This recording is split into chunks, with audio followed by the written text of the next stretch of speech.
Encuentros Serie Star, la cita con los protagonistas y constructores de nuestras historias. Buenas tardes a todos, buenos días, no sé, a la hora que nos vayan a estar viendo. Hoy nos acompaña Estela María Duque. Bienvenida, Estela.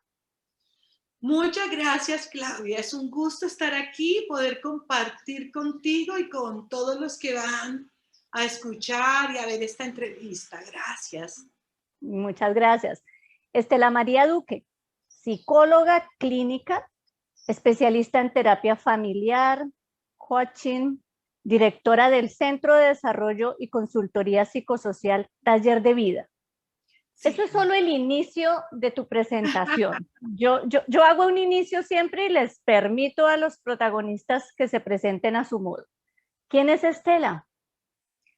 Bueno, Estela es una mujer colombiana de origen cordobés y chocuano, que desde niña pues ha amado la tierra, el campo, el cultivo. Esa es mi pasión, ver florecer, sembrar, cultivar, poder compartir, generar conversaciones y diálogos. Bueno, por esas cosas de la vida, desde que terminé la normal, soy normalista, o sea que estudié para ser maestra. Decidí que quería ser psicóloga, entonces estudié psicología y fui buscando como una forma de psicología que me facilitara la interculturalidad, que no fuera una sola forma de trabajar con la gente, y empecé por el enfoque sistémico y después pasé el arte terapia. Entonces ha sido estar ahí, mi formación es más en lo psicosocial. Y en esta última etapa he aprendido muchas prácticas indígenas, muchas prácticas de las comunidades afrodescendientes para dialogar sobre la salud mental, la sanación, sobre cómo afrontamos la violencia sociopolítica en Colombia, pero también cómo avanzar y cómo transformar eso que nos afecta y que sentimos, y poder seguir haciendo de la vida un proceso de resiliencia, cambio y transformación. Muchas gracias. Esa es Estela. Más claro no pudo ser, Estela. Muchas gracias por esa presentación tan hermosa. Estela, la protagonista de una de nuestras historias. La historia Aquí se hace y se transforma la vida. Taller de vida, el gran telar. Se titula la historia que tuvimos en nuestra edición de marzo, pero que está disponible en digital. En una conversación que tuviste con Jenny Galeano, una de nuestras colaboradoras muy especiales, tuviste una gran conversación con ella y construyeron un gran artículo aquí, una presentación. Para quienes no conocían a Estela, no han leído nuestro artículo, en este artículo Estela se presenta con detalles. Jenny nos presenta una radiografía muy viva y muy hermosa de quién es Estela. Entonces, muy invitadísimos todos a leer la historia de Estela en la edición de marzo, si no la conocen, pero ella ya se presentó también. Entonces, esta es Estela, con quien vamos a conversar hoy de muchas cosas interesantísimas. Algunas cosas que se tocaron en el artículo, otras nuevas que vamos a tener la oportunidad de tocar hoy. El título del artículo, Jenny lo tituló Aquí se hace y se transforma la vida. Importantísimo, y tú hablas de la vida y de la transformación. Eso es algo que acabas de decir en tu presentación también y que creo que te apasiona. ¿Qué es para Estela la vida? ¿Qué es la transformación? ¿Cómo atas tú eso en el taller de vida? Sí, para mí la vida es un cultivo que hay que alimentar, cuidar, acompañar y ver cómo crece, se transforma, darle las mejores posibilidades de existencia. Y creo que eso es lo que también hacemos en Taller de Vida, que muchas personas que han vivido situaciones de vulnerabilidad, de vulneración de sus derechos, han visto transformarse sus ciclos vitales, han visto perder sus contextos geográficos, puedan tener quien los acompañe, quien les permita una vivencia distinta. y poder sentirse nutridos. Yo creo que así como hay una nutrición en lo físico, en lo biológico, también hay una nutrición en lo emocional que necesitamos y necesitamos que nos acompañe. Yo hace 2 días hablaba con Ferley Vargas, que es un joven desvinculado del conflicto que estuvo con nosotros. Hoy es camarógrafo, productor y hace poco sacamos una producción sobre un hecho que pasó en Colombia que fue la Operación Berlín, donde murieron más de 115 niños y niñas que reclutó la FARC y el ejército interceptó esta columna que creó la FARC con niños.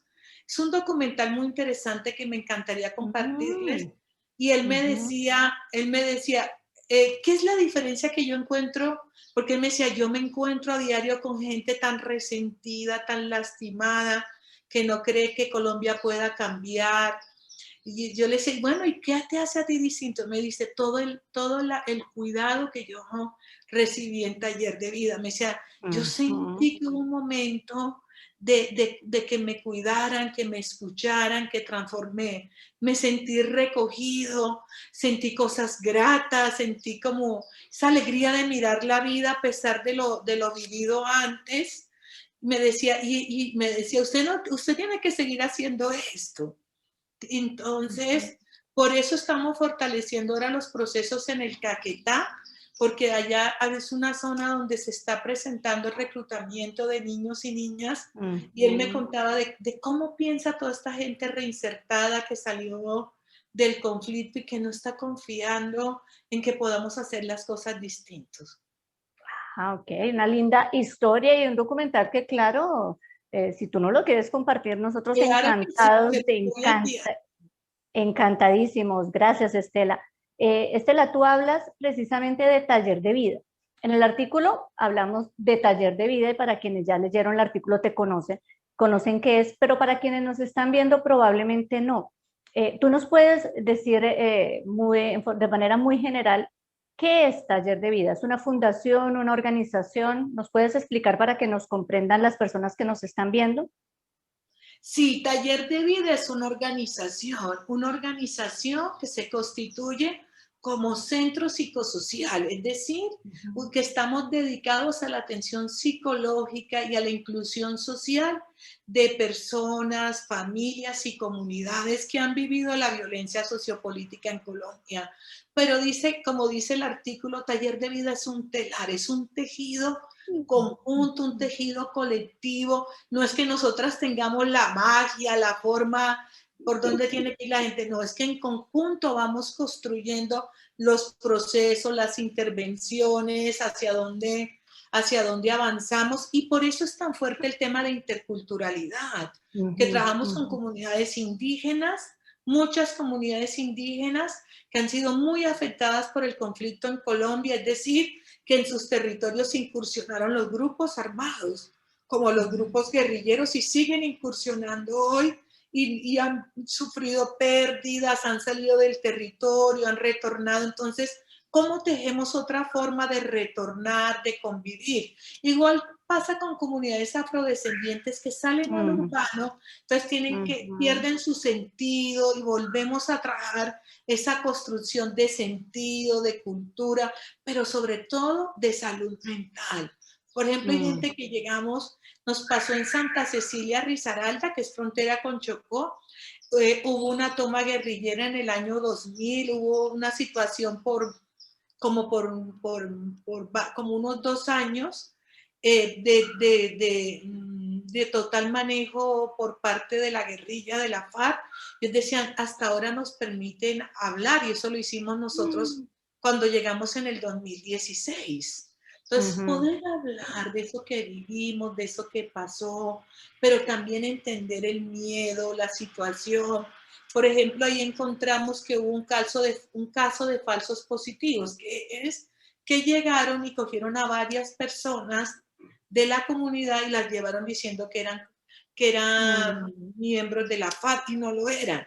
Entonces, por ejemplo, ahorita que estuvimos trabajando con ellos, ella contaba, por ejemplo, una de las mujeres estaba embarazada y perdió a su hija, y ella decía, mi hija, hoy, eso fue en el año 2003, hoy cuántos años tendría mi hija, criado, ella tiene un hijo, tenía ese hijo en ese momento Ese bebé tenía 3 años y el niño nació con problemas de piel, emocionales. Entonces es eso, abrir esa posibilidad de empezar a tejer colectivamente otra historia, con todo eso que te trae la persona y lo que nosotros podemos aportar y en conjunto poder dimensionar que hay una posibilidad. Y aquí me gustaría traer las palabras de una filósofa como Hannah Arendt, que me encanta, que dice que lo único que es mudo es la violencia porque carece de discurso, y es así, y niega esa posibilidad de diálogo y de acción. Entonces es como rompemos ese silencio, esa distancia, y logramos dialogar, acompañar, pero también actuar y empezar a ser presente. Por ejemplo, en el caso de esta mujer, ella es hoy la representante en la unidad de víctimas de su comunidad. O sea, está Imagínate. empoderada, cuenta su historia, se atreve, participa. Entonces, esto nos va permitiendo ver cómo logramos transformar. O sea, Colombia no es un país violento porque quiera. Yo creo que nos tocó afrontar como unas herencias que vienen transitando desde la colonia, pero también que hay un número grande de colombianos y colombianas comprometidos con la construcción de paz. Sí, como tú hablas, todas las cosas que dices, obviamente súper importantes, pero hay algo, dos cosas que quiero resaltar. La última parte que tú dices, colombianos. Ajá, tú tienes ahí nuestro mapa de Colombia con nuestra bandera ahí en el fondo de esta presentación. Y somos colombianos. Yo les digo a muchos tampoco que no nos conocen mucho, nosotros estamos en otro país. Eh, Hay muchas personas que estamos en el exterior por circunstancias, cada uno su historia de vida, circunstancias diferentes, pero que de una u otra manera creo que un 98% de los colombianos que estamos fuera jamás dejamos de ser colombianos, afortunadamente. Y tenemos el corazón en Colombia, tenemos a nuestras familias en Colombia. Es nuestra historia, lo que tú dices, es nuestra historia. Y la parte que tú dices al final es cierto. Nosotros cargamos con nuestra historia y tenemos que hacerlo, no tenemos otra opción. Importantísimo lo que tú dices, somos más los colombianos, que somos buenos colombianos, que trabajamos, y tú lo dices, por la transformación de este país. Es nuestro país y ahí nacimos. Entonces, lo que estamos haciendo es esto, lo que tú haces, lo que han hecho y lo que siguen haciendo muchas de las personas con las que hemos hablado en estos conversatorios, que de una u otra forma están aportando a la transformación, al cambio, a visibilizar un montón de situaciones, un montón de problemáticas que hay sociales, tú lo tocas. Pero también la otra parte que me causa bastante impacto es la parte que tú dices de el empoderamiento de las personas que han tenido un proceso de transformación de su vida y que en este momento, tú dices, el camarógrafo, la representante, que probablemente si no hubieran encontrado un espacio en el que los hubieran escuchado y hubieran tejido, como tú lo dices, esa transformación de su vida, probablemente su historia sería otra. Entonces son esas dos cosas que quise resaltar de todo lo que tú dijiste. El Sí, espacio. y me encanta que la resaltes porque es así, es que lo psicológico, lo psicosocial, no es ir así, o sea, sí hacemos lo terapéutico con toda rigurosidad, pero también es acompañar en esa inclusión, en ese reconstruir un tejido de vida. Exactamente. Y esa figura que tú utilizaste, el telar, el tejido, es magnífica y creo que nos permite comprender realmente cuál es la intención de eso que tú haces. Tú me corregirás si estoy equivocada, pero creo que estás en este momento, bueno, tú me decías, estás en Pereira, pero hablas de Risaralda, en el artículo nos hablan de Bogotá, nos hablan, ¿dónde estás? Estás en toda Colombia. Sí, Taller de Vida, realmente nuestra sede principal ha estado en Bogotá. Ahora hemos fortalecido mucho la sede de Risaralda porque nos permite extendernos al Chocó, al Valle, a otras zonas del país. Pero Taller de Vida está en más de 6 departamentos de Colombia, está en La Guajira, está en varias zonas, hemos trabajado en el Putumayo, en el norte del Cauca. ¿De qué depende en qué zonas trabajamos? Depende mucho de la capacidad de gestión que tenemos y de los proyectos que logramos desarrollar. Entonces trabajamos, lo que nosotros hacemos es tratar de empezar un proceso y siempre dimensionamos procesos que van a durar mínimo 10 años. O sea, nosotros decimos, van, por ejemplo, con Santa Cecilia, frontera con Chocó, la zona indígena, empezamos en el 2015 y seguimos ahí y nos proyectamos por 10 años. Estamos celebrando que ya estamos en el 2021 y seguimos muy fuerte ahí. Y ha sido tan hermoso ver, por ejemplo, hemos trabajado alfabetización de mujeres indígenas y que podamos avanzar, alfabetización, aprendizaje del español, la parte de formar a los docentes, la recuperación de prácticas ancestrales y de sanación, la protección de la comunidad. Entonces, es ver, por ejemplo, hoy tenemos una comunidad confinada por el ELN, pero ya saben cómo actuar, hemos buscado ayuda, hemos acompañado. Entonces, eso es lo que nosotros hacemos cuando entramos a una comunidad. No es entrada por salida, sino y buscamos como financiación continua, apoyo continuo para sostener ese tipo de procesos. Ah, ok. En Bogotá, tengo entendido, no sé si trabajan toda la zona de Bogotá o solamente sectorizados en USME, ¿es donde están trabajando? O... Sí, en Bogotá tenemos una sede en Usme, la localidad de Usme, que es una sede que abrimos en 1994. Primero empezamos en un sitio arrendado, pequeñito, y en el año 98 construimos nuestra sede. Es un edificio de 4 pisos con algo maravilloso para todos los que llegan, y es que tiene chimeneas en cada piso. Entonces, uy, hay chimenea, hay calorcito en estas casas. Porque también pensar en lo psicosocial es pensar que el contexto es una posibilidad de sanar, de ayudar, que llegues a un contexto en orden, organizado, que te asegure ese calor, esa atención emocional. Entonces tenemos esa sede y por USME han pasado generaciones de niños y niñas desplazados, chicos y chicas que salen del conflicto armado, y también desarrollamos un proceso en Altos de Cazuca, en Bogotá, y allá es muy bello porque el proceso que nosotros iniciamos, los chicos construyeron su propia organización que se llama Calleye, y ellos los hemos apoyado, ellos ya tienen su propia organización, mantienen los procesos, hacen danza moderna, hacen todo este tipo, la parte cultural. Entonces ellos hoy ya tienen su autonomía como grupo y lo que hacemos es acompañar y sostener. Ah, fabuloso. Tú hablas también, claro, de la parte cultural. En el artículo también hablan mucho de eso, de la pintura, la danza. Han tenido posibilidad de ir a concursos o a muestras culturales, creo, en otros países. Creo que estuvieron aquí, no en mi ciudad, pero estuvieron aquí en Canadá también en alguna actividad. La cultura, tú lo decías, la interculturalidad, pero la cultura es muy importante en esos procesos, según lo que tú estás diciendo. Juega un papel bastante importante. Sí, eso es cierto. Y porque una de las cosas que pasa cuando tú pierdes tu territorio es que pierdes esa historia de la familia, esa historia de tu comunidad.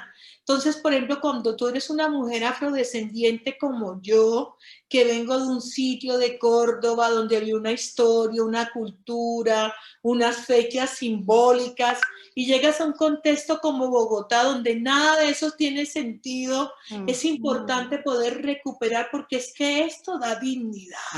Esto garantiza que tú te sientas una persona digna, una persona que merece respeto, que tiene derechos, que puede hablar, que su diálogo tiene sentido. Entonces, no que simplemente llegó a una ciudad y tiene que esconder que habla como costeño, que danza, que mueve, que tiene un tipo de cuerpo con expresión como tenemos, por ejemplo, las comunidades afrodescendientes. Entonces la gente era como encajonada bueno, y lo otro, fíjate que hasta el mismo espacio. Yo me acuerdo que cuando llegaban a la casa de uno eran felices corriendo por esos pisos, por los 4 pisos. Y decía, pero ¿por qué corren tanto? Y dicen, no, es que vivimos en un cuartico de 4 por 4. Entonces, es esa Claro. y nosotros venimos de fincas, del mar, del río, del agua.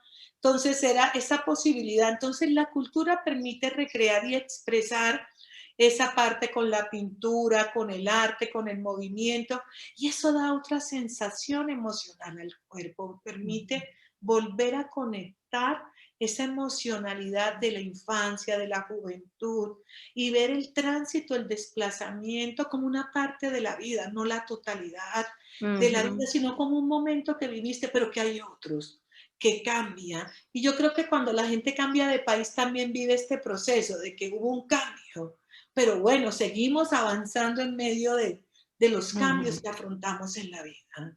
Y eso es parte Exactamente. de la condición humana también. Sí, lo que tú dices es eso, que se pierde, si se pierde la cultura, se pierde y las personas terminan como ocultando quiénes son realmente, porque tienen que adaptarse al lugar en donde están. Entonces, lo que tú dices, si se mantiene, se permanece como esa identidad cultural, que es también hacia lo que ustedes trabajan, pues es mucho más valioso y no se va a perder esa herencia que nosotros tenemos tan valiosa. Tú hablas obviamente de la herencia afro, de la herencia indígena, de todas las comunidades con las que tú trabajas. Por eso lo estás hablando en ese sentido. Ahí te llegó el agua. Sí. Una agüita para aquí, gracias. Y llegó el otro vaso. Sí, muchas gracias. Muchas gracias. Bueno, eso, No, yo te y dije yo que, yo te, quisiera decirte algo de la cultura, y es que algo que se ha visto en el mapa de Colombia también de estos 50 años de conflicto, es que el desplazamiento, la migración, también cambió las culturas de las ciudades y para bien. O sea, la dieta alimenticia de Bogotá con la comida costeña, con la comida boyacense, con la comida llanera, se alimentó y se transformó y se fortaleció. Entonces, eso es algo que también mirábamos en algunos estudios, cómo las familias aprendieron a consumir otro tipo de alimentos y se producen y que garantizan una mejor nutrición para niños y niñas. imagínate la riqueza, imagínate verlo en ese punto, la alimentación.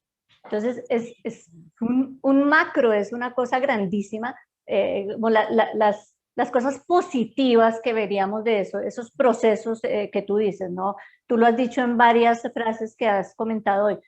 No es solamente que pasó algo y entonces ahí nos quedamos, no, es pasar al siguiente nivel y ver lo que podemos aprovechar de ahí. El origen de tu trabajo, Estela, en el artículo también Jenny nos contó algo de eso. ¿Tú nos puedes contar un poquito toda esta? Tú dices, yo soy normalista, yo también, educadoras, a mucho honor. Tu orientación hacia lo social, hacia todo este trabajo social que estás haciendo, ¿nació así de alguna forma como muy momentánea? ¿Fue algo que tenías como en mente desde hace tiempo? La verdad es que yo creo que surgió del dolor. Del Mm, dolor, pero yo siempre digo que el dolor también puede poner semillas que se transforman en vida. No nació de la alegría, no, nació de la pérdida, del dolor. Yo hace poco estaba haciendo un curso de danzaterapia en movimiento y me pidieron que hablara y yo recordé, no sé, siendo lo que yo fui una niña salvaje. Y hay una canción que dice eso, soy niña salvaje, indomable, silvestre y libre. Entonces me encanta mucho esta canción y lo recordé. Yo crecí en el campo, yo crecí en la frontera de Córdoba con Antioquia, en una zona cercana a Arbolete, donde mi mamá y mi papá eran maestros y nosotras teníamos una finquita y mi abuelo cultivaba, teníamos de todo, libres así, salvajes. Cuando yo tenía más o menos 7 años, que fue nuestra primer salida. Un día mi mamá y mi papá empezaron a vender todo. No sé qué pasó y me acuerdo que teníamos un cerdo gordo, grande y le decíamos Fidel Castro. Yo no sé por qué, pero y lo perseguíamos y nos montábamos como burrito encima de él. Eso era chistoso. Y bueno, íbamos al río, pescábamos y yo tenía una planta de aguacate que sembré con mi abuelo. Y yo me acuerdo que había un laguito, un pozo, que íbamos a recoger agua y nos encantaba ir a mediodía que salían las babillas, que son como un cocodrilo pequeñito, y gritábamos y volvíamos al otro día y repetíamos lo mismo. Era como esa magia de la infancia. A los 7 años nos empezaron a vender todo. Bueno, ¿y qué pasó aquí? No, que tenemos que irnos a la ciudad para que ustedes estudien.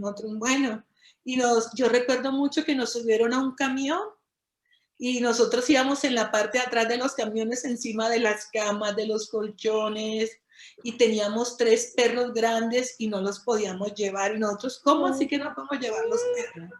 Y esos perros corrieron detrás del camión por horas, hasta que nosotras llorando, hasta que perdimos esos perros. Yo desde ahí no he vuelto a tener mascota. Cada vez que veo eso es una historia. ¡Ay, me imagino! Así llegamos a Montería, a vivir en un barrio, mi mamá a hacerse maestra en Montería, mi papá, nosotros a ir a un colegio, y recuerdo que fue muy duro porque entramos a una escuela normal, a la NETSA, una escuela donde nos íbamos a educar, que era como una muy buena escuela pública de Montería. Y el primer día que llegamos, yo con mi hermana que me sigue, que es Heidi, las dos, porque los otros 2 eran mucho más pequeños, llegaron las negritas, y a mí me dio, como yo no conocía que me discriminaran, me dio una rabia. Y yo me acuerdo que me enojé y nos salimos del colegio y llegamos a la casa. Mi mamá, ¿qué pasó? Porque nos vinimos porque en ese colegio nos dijeron negritas y yo no sé qué es eso de ser negritas. Y llegó mi mamá, mi papá. Mi papá siempre fue un hombre profesor que luchaba por los campesinos, por la gente, y eso fue parte de lo que saliéramos de la comunidad, porque ahí ya habían empezado a presentarse hechos de asesinatos de líderes, ya empezaba esa violencia a tomar fuerza en Córdoba.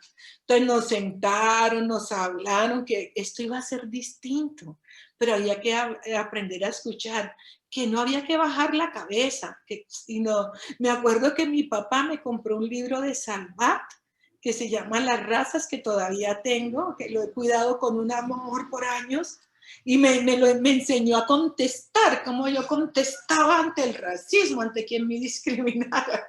Ajá, no, pues la enseñanza tranquila, sí, la enseñanza para la vida. Sí. Esta enseñanza de papá. Sí, y así fuimos haciéndonos a Montería, participando, acompañándolo. En el año 88 mi papá se lanzó al Consejo de Montería. En el 88 se abre la elección popular en Colombia. No se elegían los alcaldes ni el gobierno de forma popular. Entonces, mi papá se lanza, queda elegido, y él hace parte de un movimiento que es la Unión Patriótica. Mi papá no era militante de ningún partido, él se unió, crearon como una coalición democrática y nosotros nos emocionamos y caminamos, hicimos campaña, porque era la primera vez que el pueblo iba a tener sus delegados. Sí. Pasada esta elección asesinan a mi padre. Y nos toca salir de Córdoba, dejar todo y llegar a vivir a Bogotá. Y todo esto es lo que hace que nosotros nos hagamos una pregunta. Nos vamos a quedar en silencio, y no solamente a mí. Nosotros fundamos Taller de Vida, 6 mujeres que nos encontramos. Cuando llego a Bogotá, digo, voy a estudiar. Ese era el sueño de mi padre, que yo fuera profesional y de que todos mis hermanos también estudien. Nos tocó irnos y entramos a la universidad. y empezamos a hacer nuestras tesis, a estudiar y con las que nos ayudaron, porque Taller de Vida también nace del mundo académico, de nuestra vivencia. Unidas salen, crece Taller de Vida. Hay Ah, toda ok. una parte en Bogotá del mundo académico que dice, no, las acompañamos, hay que hacer algo frente a la violencia. Esto fue en el año 88 que llegamos a Bogotá, pero hasta el año 90 vamos a empezar a estudiar. Pero bueno, y todo este trasegar va a ser en unidas. De Córdoba éramos más o menos 8 familias que estábamos en Bogotá y que nos conocíamos y nos encontrábamos, compartía, íbamos a todo. Al principio íbamos a todo, hasta que un día dijimos, no, vamos a construir algo. Y lo hicimos con nuestras, dijimos, vamos a unirnos, vamos a investigar, vamos a trabajar. Y así surge Taller de Vida. Y yo creo que es un ejemplo de resiliencia, de tejer la resiliencia, de cómo un día vivimos la violencia sociopolítica, pero por eso nuestro símbolo es la cometa, que es un tejido, esta que tiene aquí de diversos hilos, Sí. colores, pero que te permite volar, trascender, afrontar, ir por nuevos vientos y nuevos ritmos, y no perder esa niña salvaje que un día hubo en mí, pero también ver esa otra mujer que soy hoy. Y esa mujer que recuperó parte de esa infancia. Yo me río cuando veo el campo, a mí me encanta ver una montaña, lo verde, el río, el agua, pero también aprendí a caminar en el contexto urbano y a dialogar desde la parte académica, desde la parte cultural, desde la parte psicológica.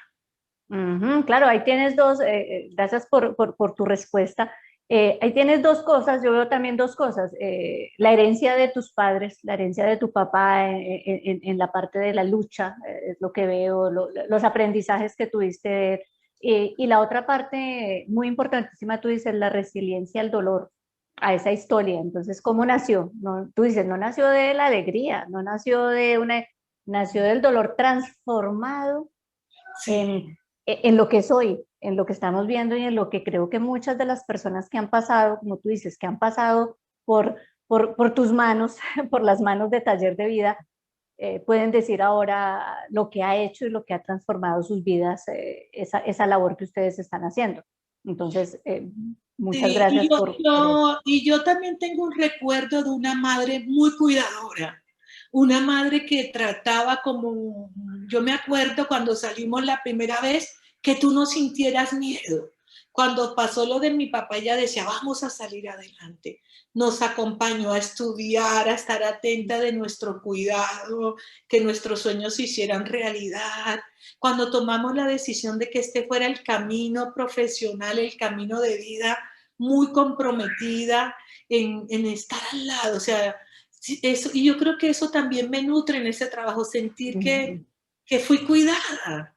Y creo que eso es de las cosas hermosas que como seres humanos sentimos y también podemos entregar a los otros. Y posiblemente también me corregirás si me equivoco, que de ahí también está como la idea de que tú dices que todos merecen ser escuchados, ser amados, ser acogidos, ser abrazados, en eso mismo que tú sentiste de tu historia y de cómo se vivió esa historia de dolor, y cómo llegó a lo que es hoy, y de las personas que tú estás recibiendo, que tú dices, reciben, que las escuchemos, que puedan decir lo que están sintiendo, que puedan expresarse.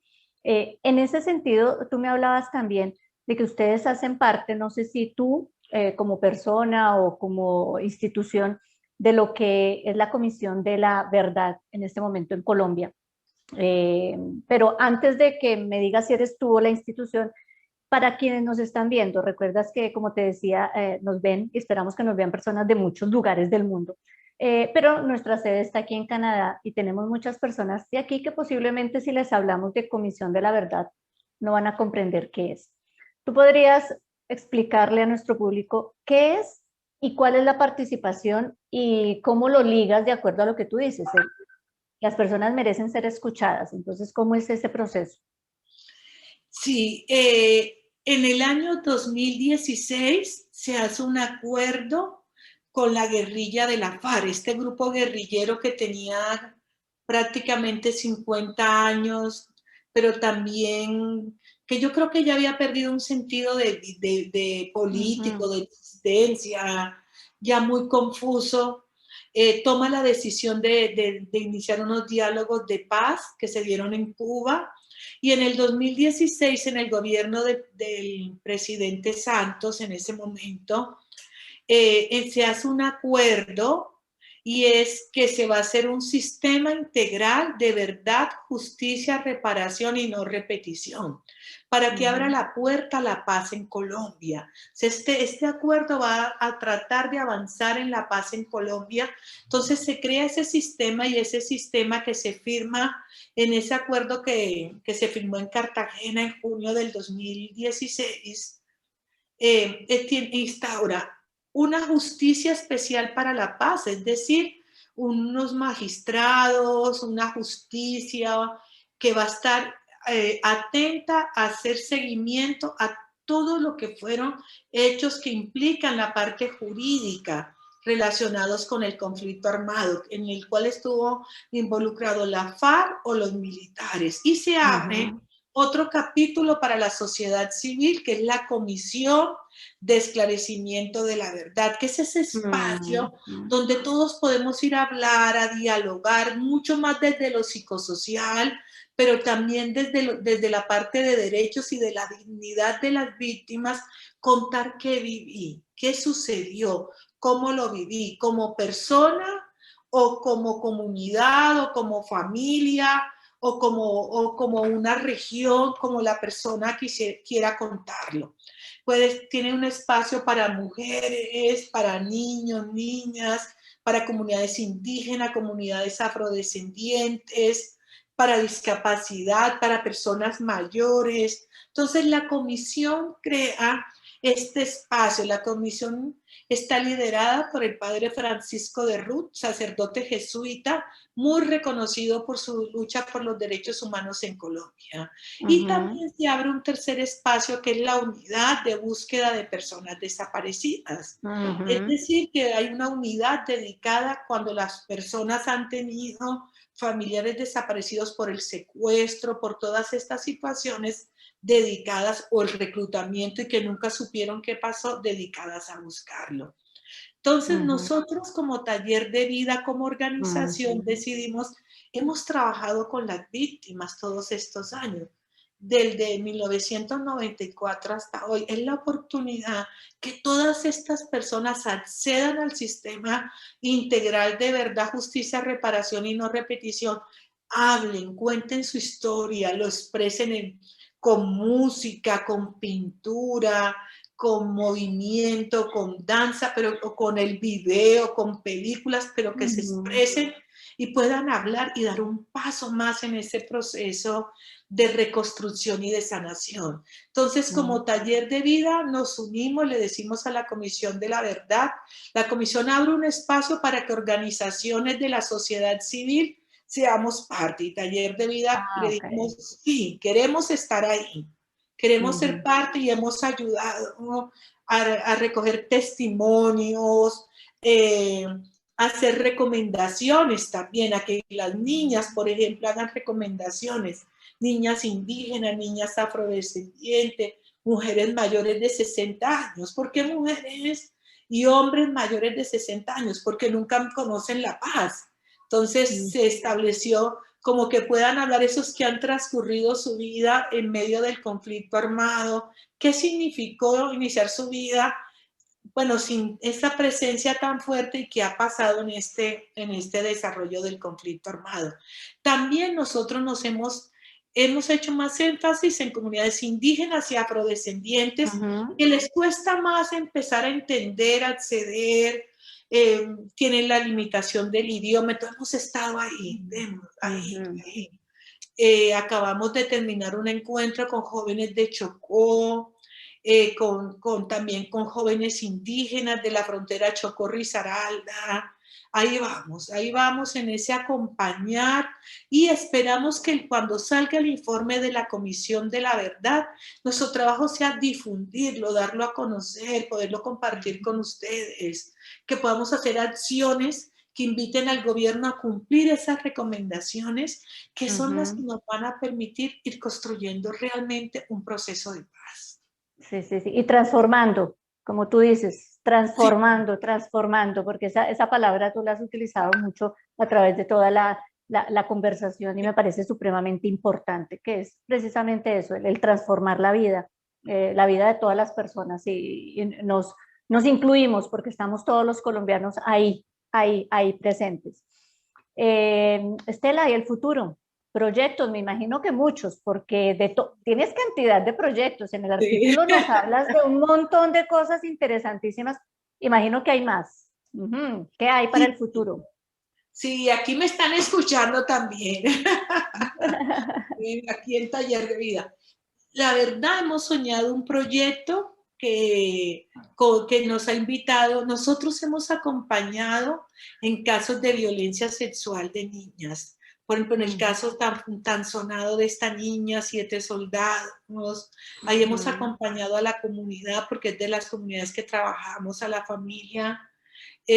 También hemos visto casos de niñas en el conflicto armado. Entonces empezamos trabajando la atención frente a la violencia sexual, pero hoy queremos trabajar un proyecto que nos permita trabajar desde los ciclos vitales de las niñas. Entonces queremos trabajar con las comunidades indígenas y las comunidades afrodescendientes. ¿Cuál es el ciclo vital? Antes, ¿cómo empieza la niña su ciclo vital frente a descubrirse mujer? ¿Cómo lo hace? ¿Cómo recuperan sus plantas, sus masajes, sus formas de cuidado que se han ido perdiendo? ¿Cómo elaboran sus propios productos y no tienen que usar los productos comerciales que terminan contaminando el medio ambiente y ensuciando sus comunidades? Entonces, es un proyecto con el que estamos soñando y un proyecto que me encanta porque es la vida, es ver una niña como, y también cómo logramos que esa madre la acompañe. Sentimos que hay una gran ruptura muchas veces porque la maternidad se dio en medio del desplazamiento. Por ejemplo, ahorita tenemos 126 familias regresando de Cali, estuvieron hacinadas en Cali en un colegio y están regresando al resguardo. Después de varios años, de muchos años. Entonces, ¿cómo reconectar a esa niña y a esa madre que también vivió dificultades en el parto, en tener a sus hijos? Entonces, creo que ya la violencia sociopolítica también tiene que llevarnos a hablar de nuestro cuerpo, de cómo vamos afrontando cada ciclo, cada etapa, y este es un proyecto con el que soñamos, elaborar las bebidas tradicionales que usaban, poderlas usar en ese momento, poder también lograr que las niñas indígenas se casan a los 13 años, ya no se dé así, que hay una comprensión del cuerpo de las niñas y se entienda que mínimamente tenemos que llegar a unos 16 años al menos, ¿sí?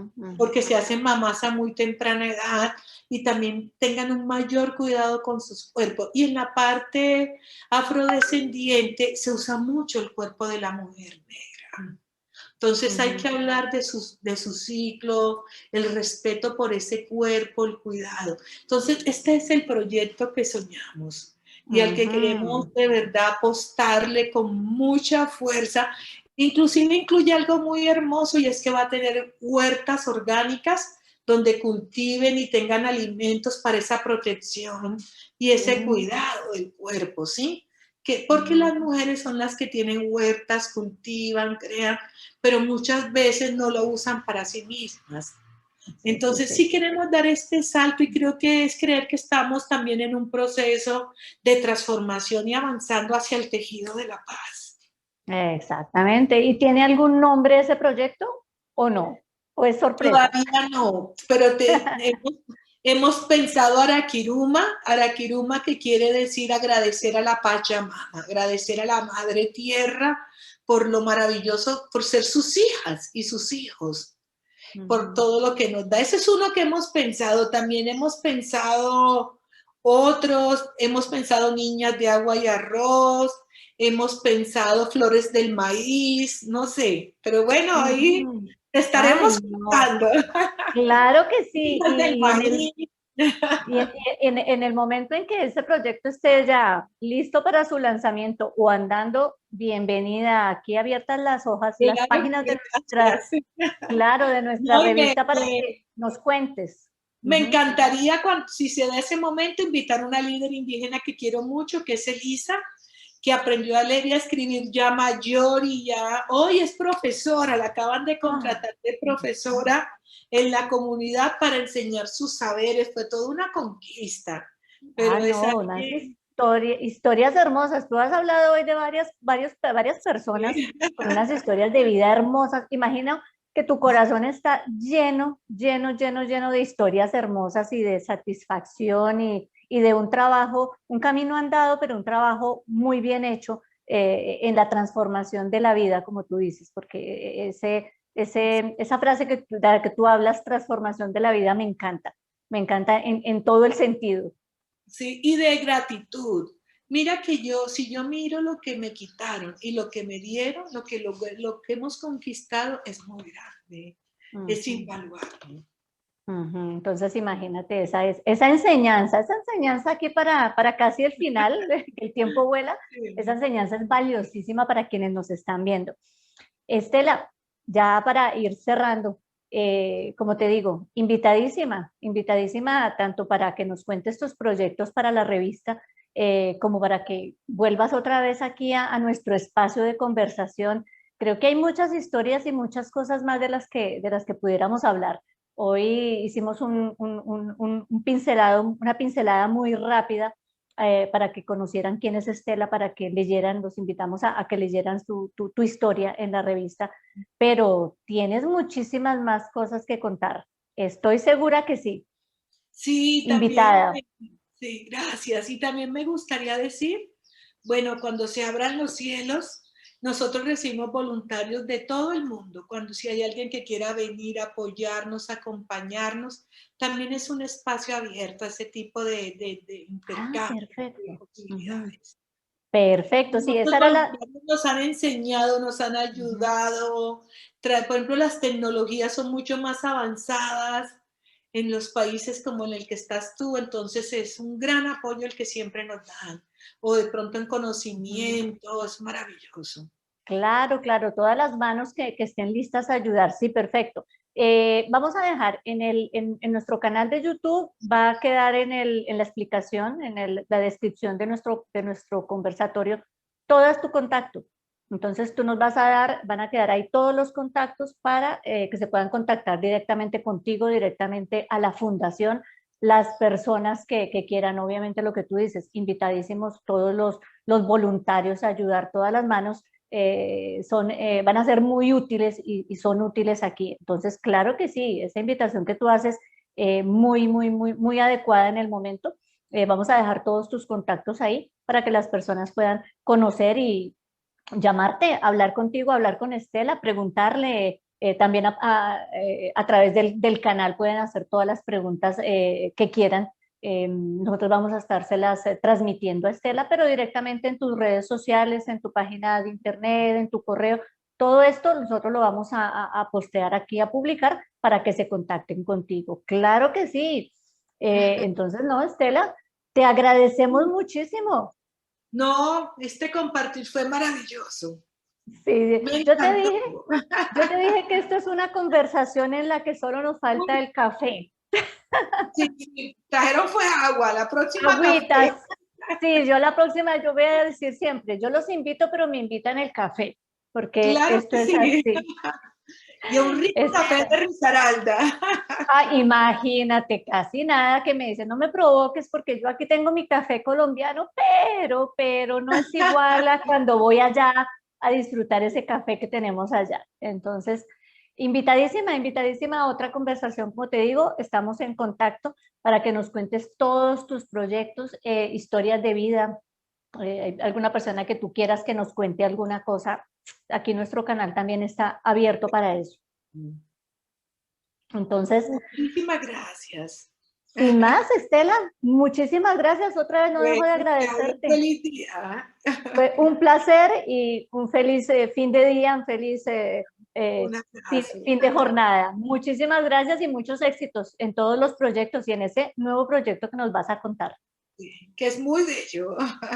Sí, no, es que lo que nos dijiste, nos dejaste ahí muy, muy, muy, muy emocionados con eso y vamos a estar muy pendientes de lo que va a pasar con eso. Gracias. Gracias. A todos ustedes, muchísimas gracias. Nos despedimos aquí de Estela, entonces los invitamos, pero también los invitamos a leer nuestra última edición, la edición de julio. Está actualmente en nuestra página para que ustedes, por favor, accedan a comprar nuestro ejemplar digital. El ejemplar digital está para todos los países. Diversidad diversa es nuestro tema de este mes. Los invitamos también a compartir nuestros conversatorios, a darle un like, un me gusta aquí a nuestros temas para que nosotros podamos continuar invitando a otras personas aquí a nuestros conversatorios. Entonces, nos vemos a la próxima.